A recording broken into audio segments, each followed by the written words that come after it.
사무엘상 24장 16절부터 22절까지 말씀을 봉독하겠습니다. 다윗이 사울에게 이같이 말하기를 마침에 사울이 이르되 내 아들 다윗아 이것이 내 목소리냐 하고 소리를 높여 울며 다윗에게 이르되 나는 너를 학대하되 너는 나를 선대하니 너는 나보다 의롭도다. 내가 나 선대한 것을 오늘 나타냈나니 여호와께서 나를 내 손에 넘기셨으나 내가 나를 죽이지 아니하였도다. 사람이 그의 원수를 만나면 그를 평안히 가게 하겠느냐. 내가 오늘 내게 행한 일로 말미암아 여호와께서 내게 손으로 갚으시기를 원하노라.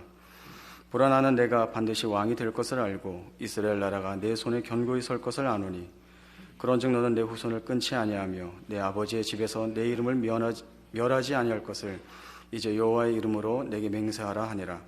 다윗이 사울에게 맹세하매 사울은 집으로 돌아가고 다윗과 그의 사람들은 요새로 올라가니라.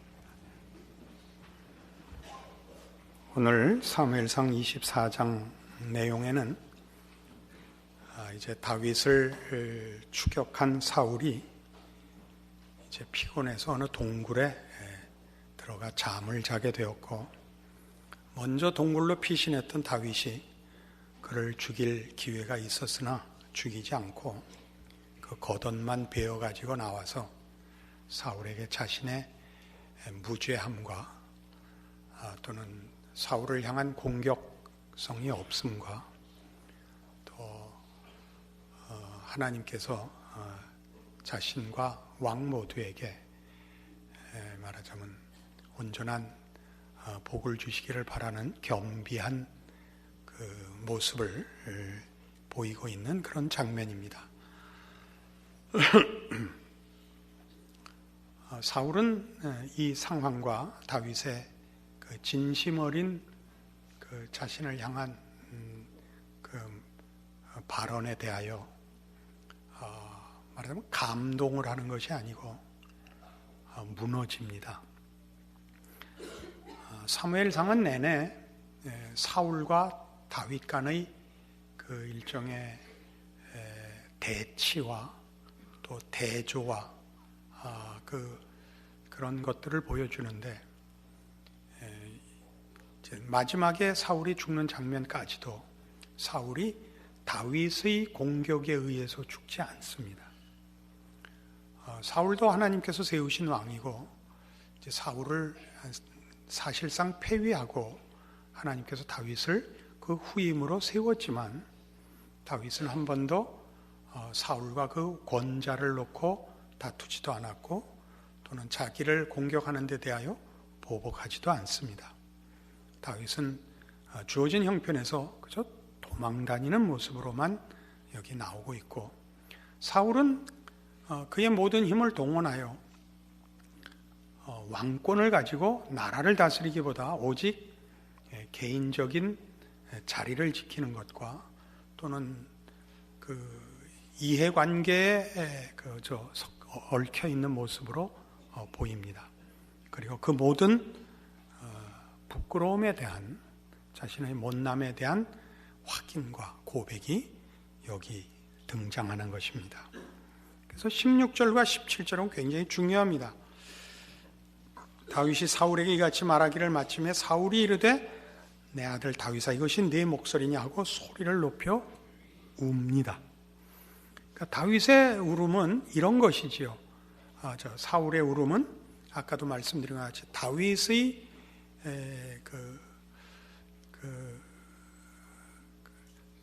다정함 혹은 진솔함, 순진함에 대한 감동이 아니고 그 다윗과 대비되는 자신의 못난 것에 대한 자인이 이 통곡입니다. 그러니까 사울은 스스로 무너지는 것이죠. 그는 자신이 원하는 만큼의 인물이 되지 못했습니다. 왕 같고 싶고 다윗은 만만이고 사울은 천천히라는 말에 부담을 가지고 다윗보다 훌륭해지고 싶고 멋진 왕이 되고 싶고 멋진 사람이 되고 싶었을 것입니다마는 그렇지 못했습니다. 그 사실을 이제 더 이상 감출 수도 없고 해답이 없는 막다른 골목에 도달한 모습이 오늘 이 통곡입니다. 그래서 아마 사무엘상에서 가장 중요한 사건과 장면은 이 사울의 통곡일 것입니다. 우리는 이 문제에서 사울 왕과 다윗 왕의 대비가 무슨 의미가 있으며 성경이 무엇을 목적하고 있는가에 대하여 조심스럽게 이해해야 합니다. 우리는 어찌 보면 사울이 억울할 수 있습니다. 그리고 다윗은 위인일 수 있습니다. 그러나 성경이 그리고 있는 다윗과 사울의 대전은 결단코 다윗은 사울보다 그 자격과 조건에서 훌륭한 사람이었다라는 그런 말을 위해서 지금 등장하고 있지 않고 상대적으로 사울은 다윗보다 못했다라는 그 자질 문제를 거론하려고 하는 것이 아닙니다. 여기서 사울은 하나님 되시는 그 존재와의 관계가 허락되지 않은 자의 운명을 그리고 있는 것입니다. 하나님이 그의 백성으로 부르시고 그의 자녀로 부르신 자와 그렇지 않은 자의 대비가 사울 왕과 다윗 왕의 대비입니다. 그러니까 사울은 하나님 없이 사는 자고 다윗은 하나님의 자녀로 부름받은 자의 생애입니다. 이것은 지금 그가 그런 선택을 했느냐 안 했느냐의 문제도 아니고 그런 자격이 있느냐 없느냐의 문제는 더더욱 아니며 그가 하나님을 찾고 하나님의 자녀답게 살려고 노력했느냐 안 했느냐의 문제도 아닙니다. 그것보다 훨씬 본질적으로 하나님 없는 인간이라는 존재는 어떻게 될 것인가의 전형인 것입니다. 또 하나님이 찾아오시고 하나님이 그의 자녀로 받으시는 자의 생애는 어떤 것이냐가 사울과 다윗이 대표하는 두 다른 인간의 모습인 것입니다. 이런 일에 대해서 우리는 사실 마음에 불복할 수 있습니다. 그럼 사울이 억울하지 않은가라는 아까 한 질문을 다시 우리가 할 수 있습니다. 하나님이 사울을 왕으로 삼지 않았느냐? 사울에게 은혜도 베풀어서 그 예언도 하지 않았느냐라고 말할 수 있습니다. 그러나 우리가 하나 확인해야 하는 것은 하나님은 예수를 믿어 그의 백성된 자녀들에게만 하나님인 것이 아니고 하나님을 믿지 않으며 심지어 하나님을 반대하고 거역하는 자들에게도 하나님은 하나님이십니다. 좀 뜻밖이시겠죠. 이렇게 말하면 오해의 소지가 있으니까 조금 더 설명을 하죠. 믿는 자에게는 하나님은 아버지십니다. 믿지 않는 자들에게는 그냥 하나님이십니다. 이게 무슨 차이냐? 하나님이 아버지일 때는 그 관계가 깨지지 않습니다.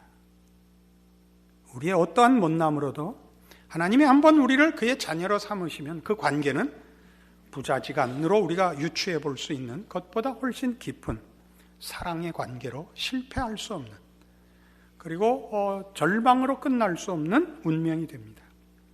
그러나 하나님이 그냥 하나님으로만 계시는 사람들에게는 그들의 생애는 하나님의 하나님 되심으로 말미암는 모든 은혜에도 불구하고 절망과 비참함으로 끝날 수밖에 없습니다. 하나님이 우리에게 아버지가 되신다는 것은 하나님이 예수 그리스도 안에서 우리를 그의 자녀로 받으시고 당신과 우리의 사이를 회복하신 관계를 말합니다. 그럼 일반적으로 다른 모든 자연인들에게 하나님은 누구신가요? 창조주시고 섭리자십니다.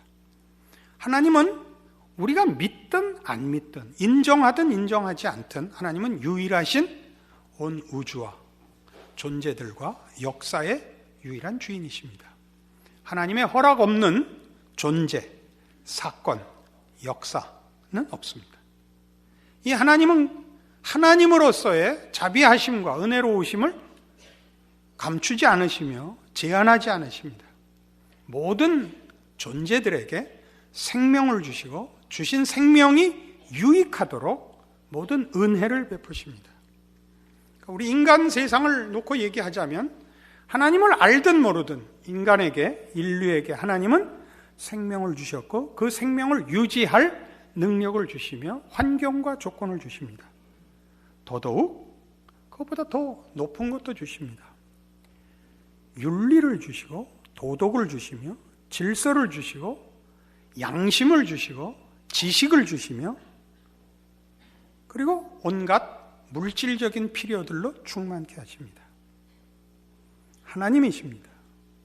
인정하든 인정하지 않든 긍정적인 관계를 맺었든 맺지 않았든 하나님은 하나님으로서의 하나님의 책임들을 결코 누구에게 제한하지 않으십니다. 그러나 사울에게서 보듯 사울에게 하나님이 이런 은혜를 베푸셨어도 하나님과의 사울이라는 개인 영혼이 예수 안에서 화목되어 있지 않으면 그 베풀어진 은혜들을 다 썩어짐으로 실패로 부패로 일그러뜨림으로 가져갈 수밖에 없는 것이 인간의 현실이다 하는 일의 대표자로서 사울은 여기 서 있는 것입니다. 이해하시겠습니까? 로마서 1장으로 가보십시다.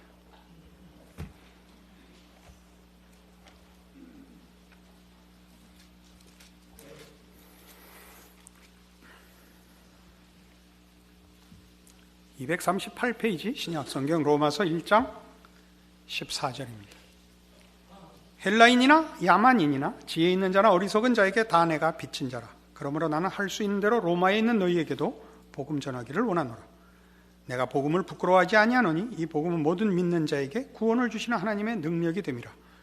먼저는 유대인에게요 그리고 헬라인에게로다. 복음에는 하나님의 의가 나타나서 믿음으로 믿음에 이르게 하나니 기록된 바 오직 의인은 믿음으로 말미암아 살리라 함과 같으니라. 사도 바울은 로마에 있는 교인들에게 이 편지를 씁니다. 너희를 만나보고 싶다. 그러나 지금은 만날 수 없으니까 우선 편지를 쓴다. 그 편지를 쓰는 내용은 뭐냐면 복음을 증거하기 위해서입니다. 왜 복음을 증거해야 되는가? 복음만이 모든 사람에게 구원을 주시는 하나님의 능력이기 때문인데 이 일에 대하여 나는 빚진 자라 이겁니다. 왜요? 왜 사도 바울은 복음의 사자이면서 동시에 복음의 능력에 대하여 빚진 자라고 느끼는가? 18절 이하에 나오는 이 얘기들, 하나님의 진노가 불의로 진리를 막는 사람들의 모든 경건하지 않음과 불의에 대하여 하늘로부터 나타나나니 이는 하나님을 알만한 것이 그들 속에 보임이라. 하나님께서 이를 그들에게 보이셨느니라. 창세로부터 그의 보이지 아니하는 것들 곧 그의 영원하신 능력과 신성이 그가 만드신 만물에 분명히 보여 알려졌나니 그러므로 그들이 핑계하지 못할지라. 하나님을 알되 하나님을 영화롭게도 아니하며 감사하지도 아니하고 오히려 그 생각이 허망하여지며 미련한 마음이 어두워졌나니 스스로 지혜 있다 하나 어리석게 되어 썩어지지 아니하는 하나님의 영광을 썩어질 사람과 새와 짐승과 기어다니는 동물 모양의 우상으로 바꾸었느니라. 사람들이 하나님을 모르고 하나님의 창조의 목적대로 지금 살 수 없기 때문에 하나님 없이 사는 존재가 되었기 때문에 스스로 비참하게 되어 썩어짐의 종노릇을 하며 금수와 같은 인생을 살고 있다. 여기서 벗어나는 길은 복음으로 말미암는 구원밖에 없다. 내가 이 일로 인하여 구원함을 얻고 이 썩어짐의 종노릇하고 금수와 같이 살던 자리로부터 하나님의 자녀라는 영광된 자리로 구원함을 받아서 나 혼자만 가질 것이 아니라 모든 인류를 향한 하나님의 구원의 뜻과 은혜의 선물인 것을 내가 너희에게 증거할 책임이 있다고 느낀다. 이것이 지금 로마서 1장입니다. 여기 간단하게 묘사된 18절에서 23절까지의 내용이 얼마나 심각한 것이냐 하면 우리가 사울 왕에게서 보는 그 사실이기 때문에 심각합니다. 뭐가 부러울 것이 있겠습니까? 그는 왕입니다. 다윗이 반문하는 것처럼 왕이요, 뭐 이런 벼룩 같은 놈 하나 잡으러 여기까지 오셨습니까? 여러분이 세상을 살면서 하나님 모르는 인생의 그 모습을 보십시오. 그들이 자기가 가진 것으로 그 영혼의 평안과 만족을 누리는 사람을 봤습니까? 세상에는 그런 것이 없습니다. 하나님을 만나지 않고는 하나님의 은혜와 보살핌을 떠나서는 인간은 그의 영혼을, 그의 인격을 채울 다른 대안을 찾을 수가 없습니다. 우리는 그 문제를 디모데후서 3장에서 이렇게 더 분명하게 확인합니다. 신약 성경 344페이지 디모데후서 3장 1절입니다.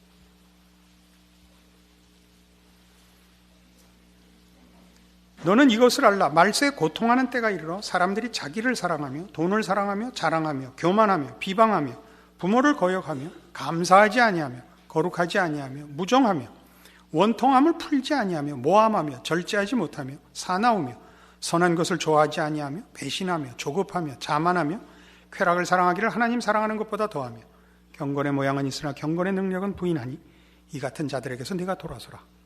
자, 말세의 광경입니다. 근데 말세라는 어떠냐? 꼭 맨 끝, 세상의 맨 끝이라는, 시간의 끝이라는 개념보다 더 중요하게 역사의 발전과 진전의 궁극적인 자리입니다. 그러니까 역사는 이 내용으로 가고 있고 지금도 이 내용 속에 있고, 그래서 이 절정까지 가봤자 그게 뭐냐? 고통밖에 남는 것이 없는 것이라는 거죠.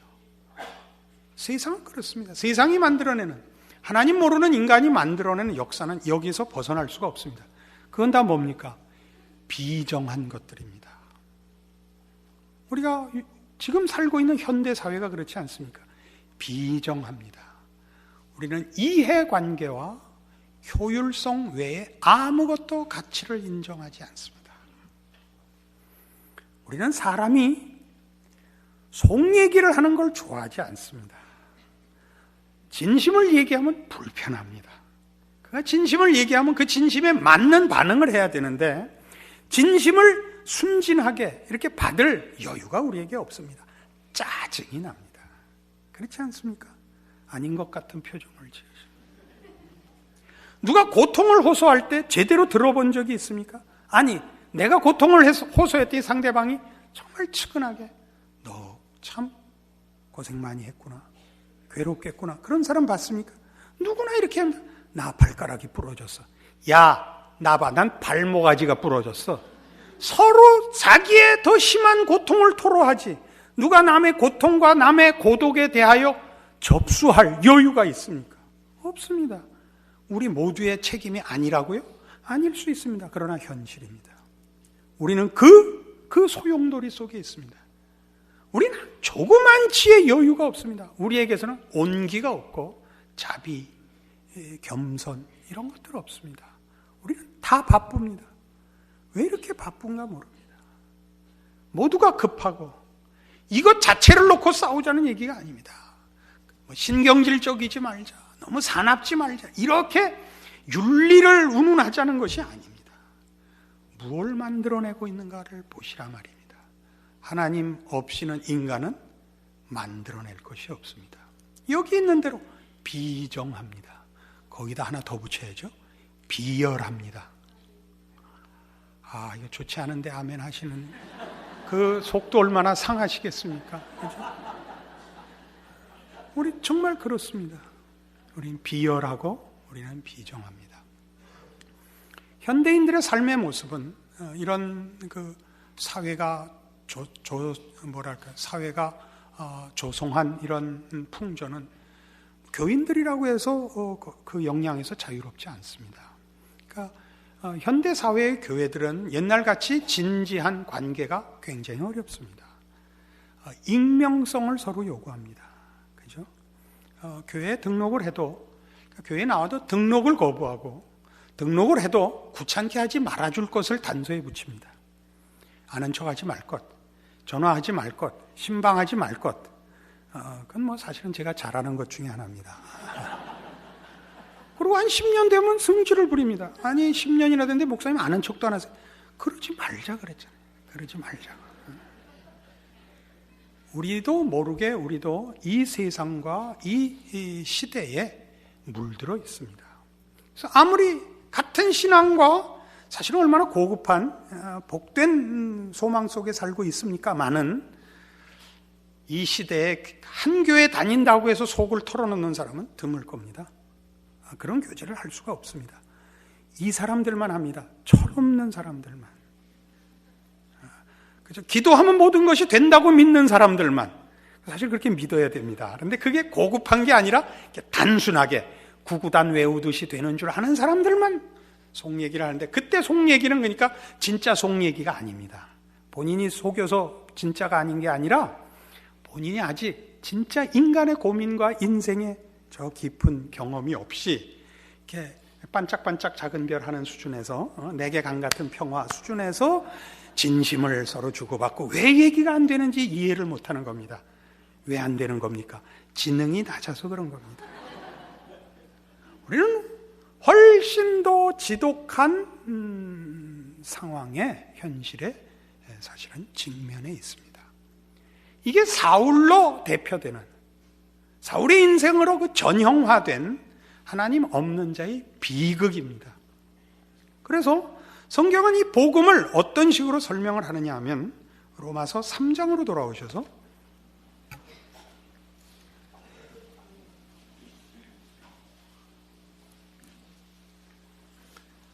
21절입니다. 242페이지입니다.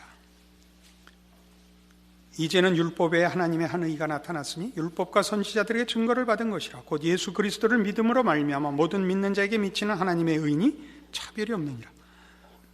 모든 사람이 죄를 범하였음에 하나님의 영광에 이르지 못하더니 그리스도 예수 안에 있는 속량으로 말미암아 하나님의 은혜로 값없이 의롭다 하심을 얻은 자 되었느니라. 23절이 중요합니다. 모든 사람이 죄로 인하여 하나님의 영광에 이르지 못합니다. 생명도 진리도 영광도 그리고 복된 소망도 가질 수 없습니다. 물론 될 수도 없습니다. 이게 구원의 가치입니다. 이 부분은 여러분 우리가 복음을 설명하면서 늘 하는 결단을 촉구하는 문제가 아닙니다. 또 이 구원을 얻은 자로서의 책임 있는 신앙생활을 촉구하는 문제도 아닙니다. 보다 본질적인 문제입니다. 하나님이 있는 인생과 하나님이 없는 인생의 차이입니다. 하나님이 없는 자에게는 바랄 것이 없습니다. 거기는 썩어짐밖에 남는 것이 없고, 하나님이 있는 인생 속에는 하나님의 영광을 목적으로 하고 약속하는 삶으로의 출발과 약속과 운명이 있습니다. 그 얘기를 하는 겁니다. 그러니까 이 둘을 이렇게 나누죠. 에베소서 4장 313페이지에 오셔서 에베소 4장 17절. 그러므로 내가 이것을 말하며 주 안에서 증거하노니 이제부터 너희는 이방인이 그 마음에 허망한 것으로 행함같이 행하지 말라. 그들의 총명이 어두워지고 그들 가운데 있는 무지함과 그들의 마음이 굳어짐으로 말미암아 하나님의 생명에서 떠나 있도다. 그들이 감각 없는 자 되어 자신을 방탕에 방임하여 모든 더러운 것을 욕심으로 행하되 오직 너희는 그리스도를 그같이 배우지 아니하였느니라. 진리가 예수 안에 있는 것 같이 너희가 참으로 그에게서 듣고 또한 그 안에서 가르침을 받았을진데 너희는 유혹의 욕심을 따라 썩어져가는 옛사람을 벗어버리고 오직 너희의 심령이 새롭게 되어 하나님을 따라 의와 진리의 거룩함으로 지으심을 받은 새 사람을 입으라. 분명한 대조입니다.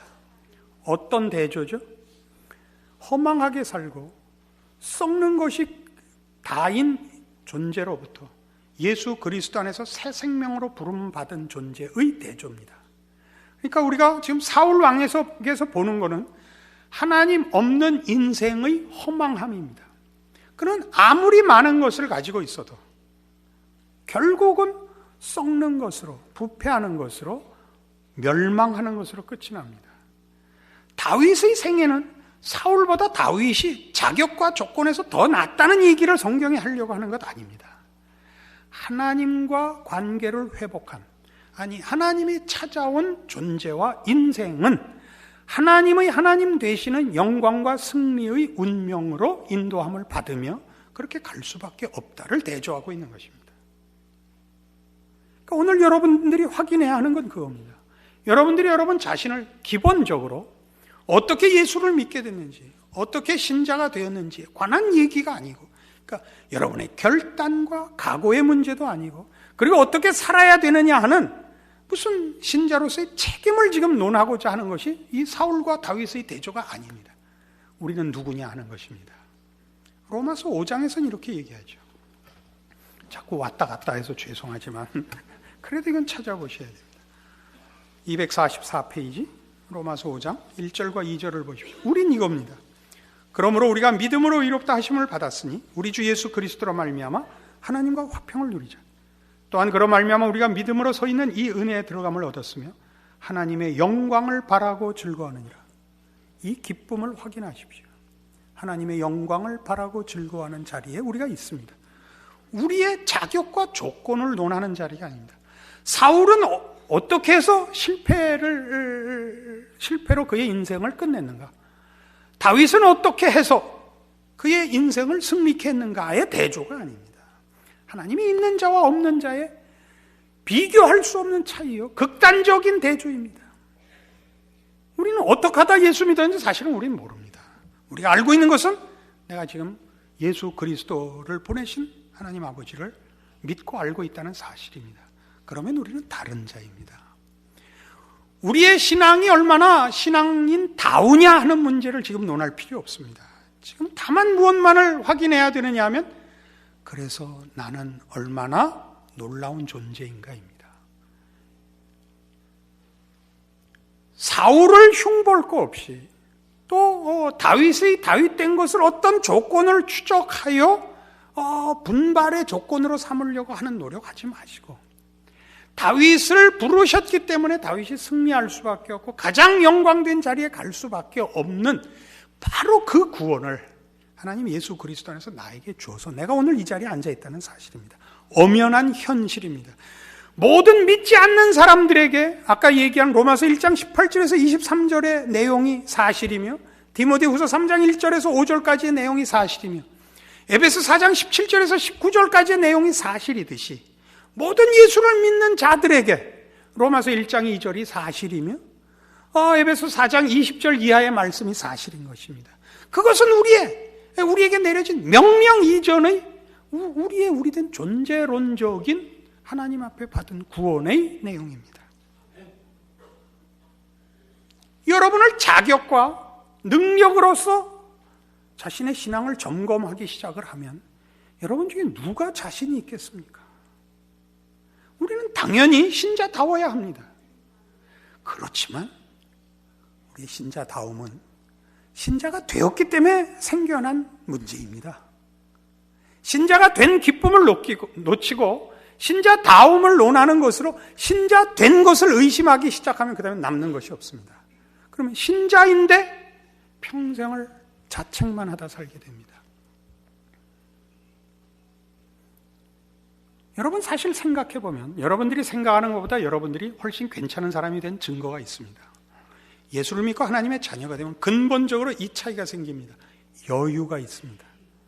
어떤 여유가 있는가 보시겠어요?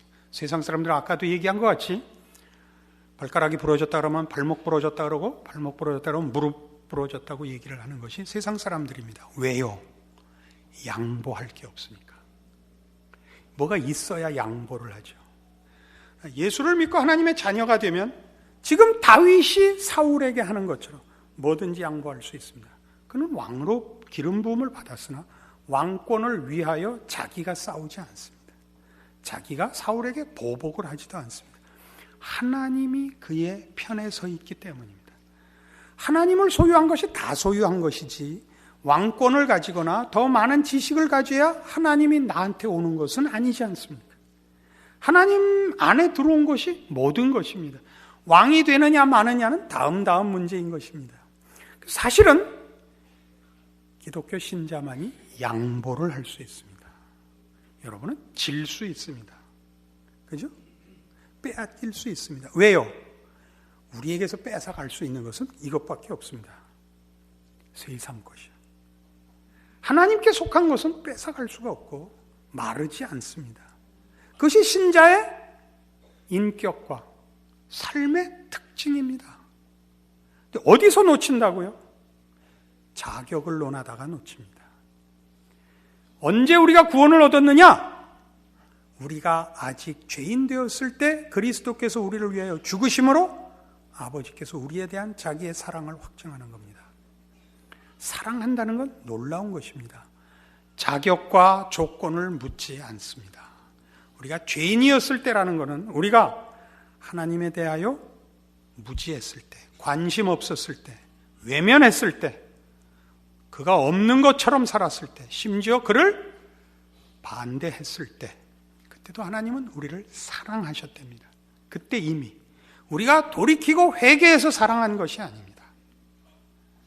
왜 예수 그리스도는 아브라함과 다윗의 자손이어야 하느냐?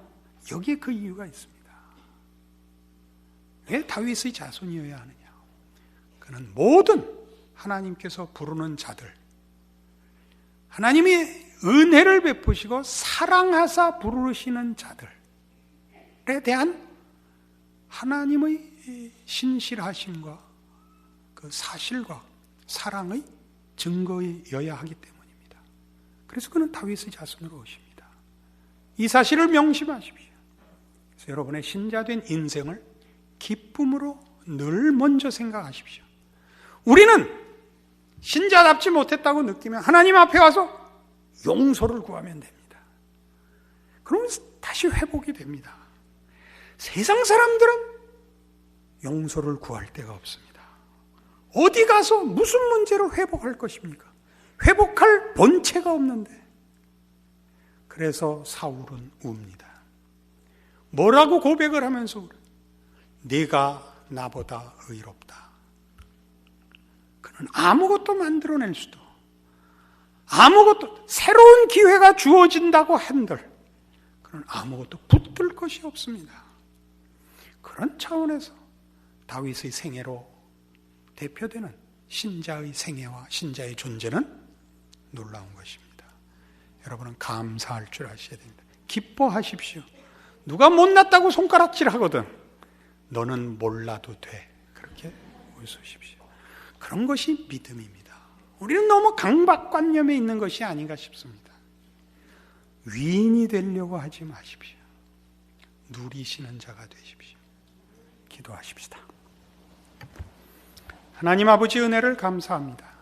하나님의 자녀가 된다는 것은 놀라운 것입니다. 그것은 자격과 조건을 묻지 않는 것입니다. 그것은 능력과 가치를 묻지도 않는 것입니다. 하나님이 우리를 사랑하셨습니다. 그 사랑에 우리도 반응하게 하옵소서. 아버지를 사랑하고 이웃을 사랑하고 하나님의 사랑을 받는 자의 넉넉함으로 우리의 인생을 살아 이웃과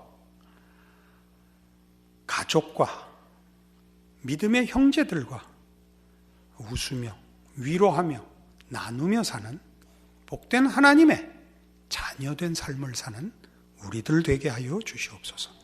예수님 이름으로 기도합니다.